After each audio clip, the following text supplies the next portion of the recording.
Students welcome to our YouTube channel commerce with Kanaujia ma'am. Students आज की जो हमारी वीडियो है वो है ट्रेनिंग चैप्टर की, चैप्टर नंबर 7 HRM की जो बुक से। तो आज का टॉपिक रहेगा हमारा प्रिंसिपल ऑफ ट्रेनिंग। तो चलिए student, without getting let let's start today's topic, principles of training. Training is a continuous process, ठीक है।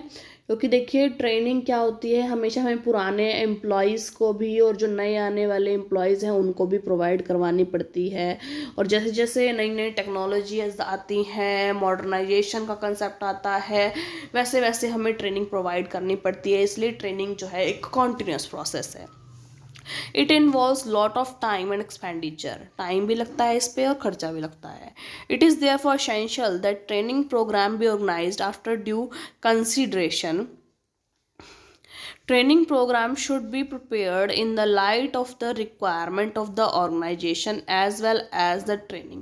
जो ट्रेनिंग प्रोग्राम है वो प्रिपेयर किया जाए जो भी ऑर्गेनाइजेशन की रिक्वायरमेंट है उसको देखते हुए, एज वेल एज ट्रेनीज, यानी ट्रेनीज को कितनी ज़रूरत है, मतलब जिनको ट्रेन करना है उनको कितनी स्किल्स और कितनी नॉलेज की ज़रूरत है उनको ध्यान में रखते हुए ट्रेनिंग जो प्रोग्राम है उसको ड्रॉबैक करना चाहिए, डिज़ाइन करना चाहिए.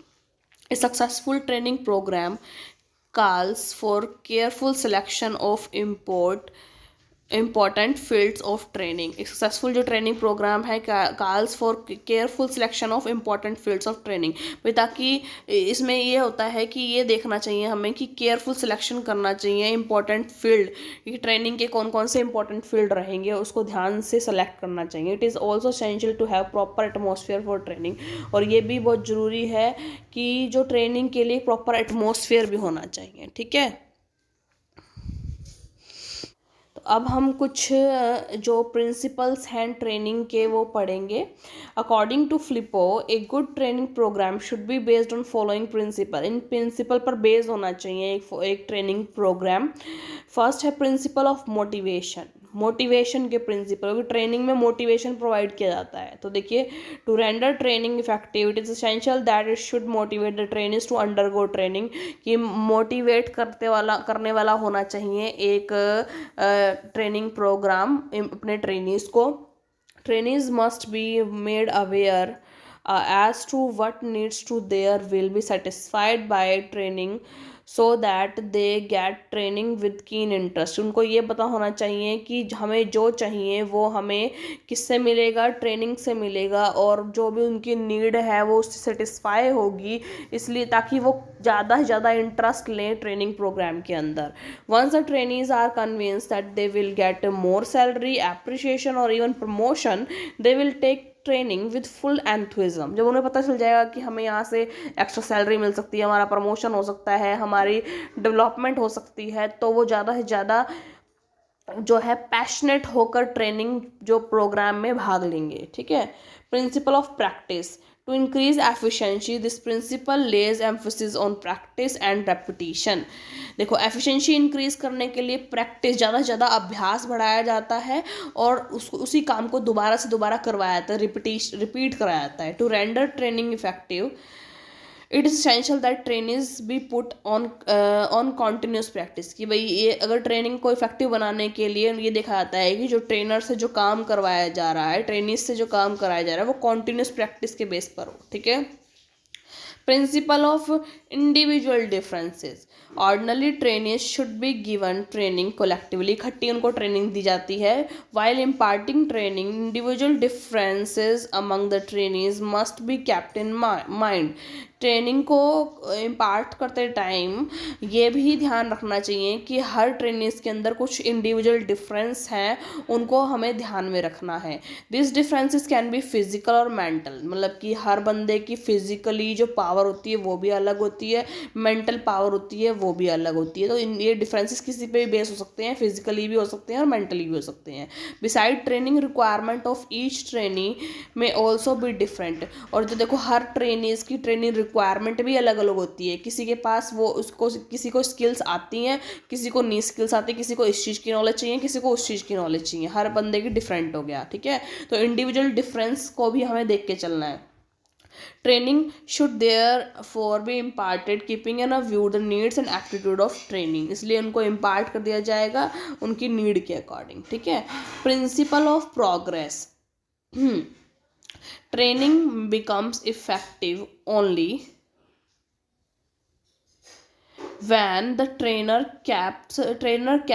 keeps in mind how much progress has been made by the trainees in different field and how much is still to be made। देखो कितनी कितनी जो है उनको ये ट्रेनर्स को ये पता होना चाहिए कि कितनी जो है उन्होंने जो है डेवलपमेंट अपने अंदर कर ली है, ट्रेनीज ने अपने अंदर, और कितनी और बाकी है, कितनी और करनी है, कितनी प्रोग्रेस उन्होंने कर चुके हैं और कितनी अब करनी है। Principle of whole versus part training, whole versus मतलब एक पूरी ट्रेनिंग और कुछ पार्ट ट्रेनिंग, मतलब थोड़ा कुछ part training can be of two kinds, whole training and part training. It depends on the nature of the work and ability of training, कि work का नेचर क्या है और उसको करने की जो ट्रेनिंग है उसका एबिलिटी कितनी है। If the work is complex it is divided into small parts and the training is imparted part wise। अगर देखो वर्क थोड़ा बड़ा है, कॉम्प्लेक्स है, उसको पार्ट्स में बांट देंगे हम, ठीक है, और जो ट्रेनिंग है वो पार्ट वाइज दी जाएगी, ठीक है। इट प्रूव्स मोर इफेक्टिव, इससे ज़्यादा ये इफेक्टिव होगी, क्योंकि इकट्ठी देंगे समझ में नहीं आएगा कुछ भी, क्योंकि वो कॉम्प्लेक्स नेचर में है जो ट्रेनिंग, और अगर हम पार्ट वाइज देंगे तो ईजिली वो समझी जाएगी। Principle of reinforcement, to make training effective it is essential that there should be a proper provision of wage hike, promotion etc. in the organization so that trainee may be motivated to go in the training. भाई reinforcement करनी है अपने को, जो भी trainee है employ है उनकी, ताकि वो ईज़िली जो है ट्रेनिंग में मन से काम करें, ट्रेनिंग लेने के लिए मन से जाएं, मोटिवेटेड हो कि भाई हमें पता है भाई हमारा वेज हाइक हो सकता है, हमारा प्रमोशन हो सकता है, इसलिए वो ज़्यादा इंटरेस्ट दिखाएंगे ट्रेनिंग के अंदर। तो ये कुछ प्रिंसिपल हैं जो हमने पढ़े। Principle of motivation, practice, individual difference, progress, whole versus part training and reinforcement.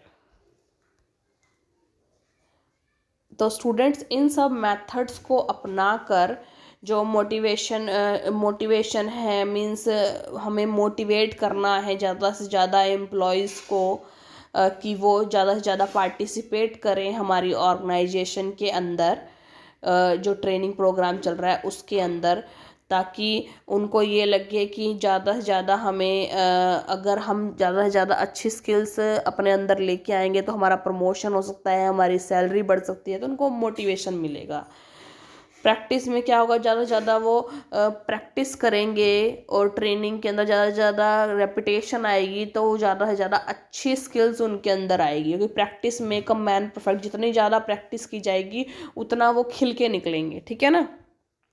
और इंडिविजुअल डिफरेंस में क्या था कि भाई उनके जो ट्रेनीज होते हैं उनके इंडिविजुअल डिफरेंस पर भी ध्यान देना चाहिए। हर एक बंदे की मेंटल पावर और फिजिकल पावर अलग अलग होती है, तो उसके ऊपर ध्यान देते हुए हमें ये करना चाहिए, ठीक है, ट्रेनिंग प्रोग्राम को बनाना चाहिए। प्रोग्रेस उनकी ध्यान देनी चाहिए कि वो कितनी प्रोग्रेस कर रहे हैं, ठीक है।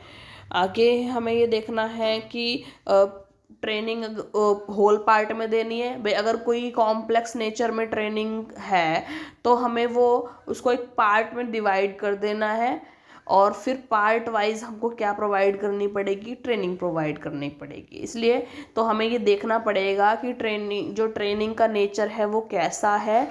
सिंपल है तो इकट्ठी दे सकते हैं, कॉम्प्लेक्स नेचर है तो हमें क्या करना पड़ेगा, पार्ट वाइज ट्रेनिंग प्रोवाइड करनी पड़ेगी, ठीक है।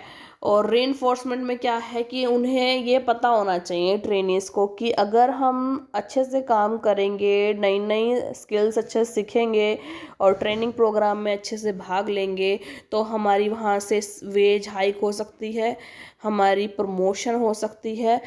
इससे क्या होंगे, वो मोटिवेट होंगे और ज़्यादा से ज़्यादा अपने मन से मोटिवेट होके बढ़ चढ़ के ट्रेनिंग प्रोग्राम में भाग लेंगे, हिस्सा लेंगे, ठीक है। तो आई होप स्टूडेंट आपको ये वीडियो अच्छी लगी होगी। आपको समझ में आई होगी। अगर ये स्टूडेंट वीडियो आपको अच्छी लगी हो, आपका टॉपिक क्लियर हुआ हो, तो ज़्यादा से ज़्यादा मेरी वीडियो को लाइक कीजिए, शेयर कीजिए, कमेंट्स कीजिए और ज़्यादा से ज़्यादा मेरे चैनल को सब्सक्राइब कीजिए, commerce with Kanaujia ma'am. Thank you students.